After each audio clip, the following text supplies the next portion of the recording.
Good day, everyone. Welcome to part 2 of our series on configuring transactional replication within an always-on availability group setup. In this session, we will be expanding the distributor and publisher cluster by adding a new node. Our goal is to demonstrate the process of integrating new nodes into an existing cluster that already utilizes always-on and transactional replication. So right now, we have built dis1, dis2, pub1, pub2, and sub1 and sub2. If you look at it, dis1, pub1, and sub1 are on the primary data center, and dis2, pub2 and sub2 are on secondary data center.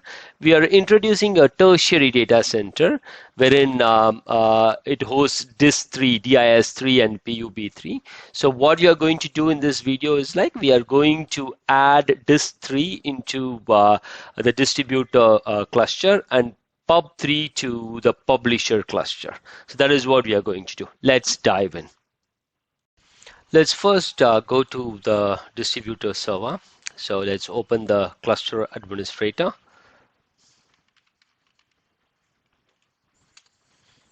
Same way, let's open the cluster administrator on pub1 server as well.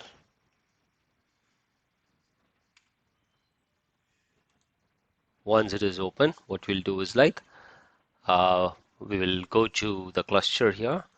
And then what we'll do is let's click on the nodes here. And then now what I'm going to do, I'm going to add a dis3 server. Yeah, let's click on next. Let's type dis3 and then click on add here. It's going to take some time. It will verify the server settings and then it will add it.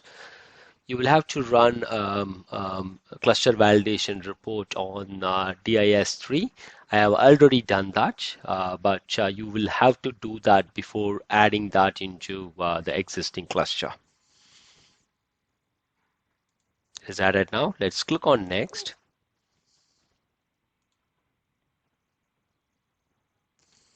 So I'm going to uncheck this particular option, add all eligible storage to a cluster. This is very, very important, or else what it will do is it will try adding any storage that is available that is eligible to be added as cluster.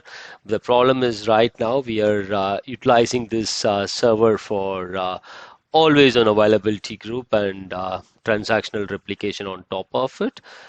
But adding a storage is not required because we are going to not utilize a cluster with shared storage. Yeah, so you need to uncheck this for sure. Let's click on next. And then let's wait for the wizard to complete. Once this is completed, the node will be added. And then what you can do is after the node is added, you can create the required quorum setting for your cluster. So for this video, we will just add the required node onto the cluster.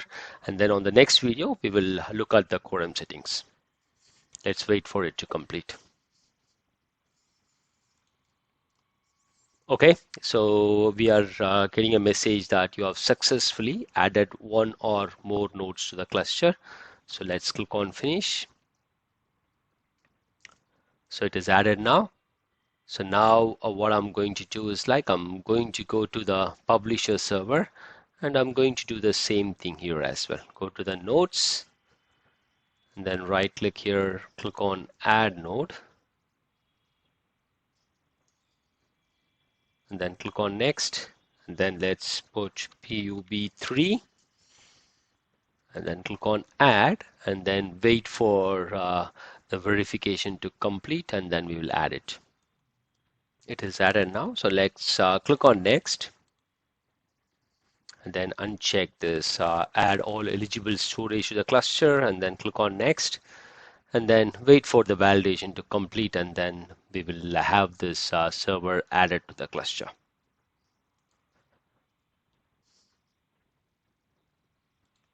Okay, so it is successfully added now. So let's click on finish.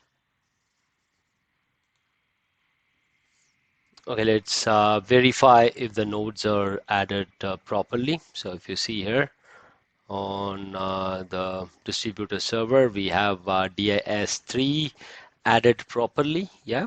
And for the publisher server, we can see that POP3 is also added fine. That's it for this video.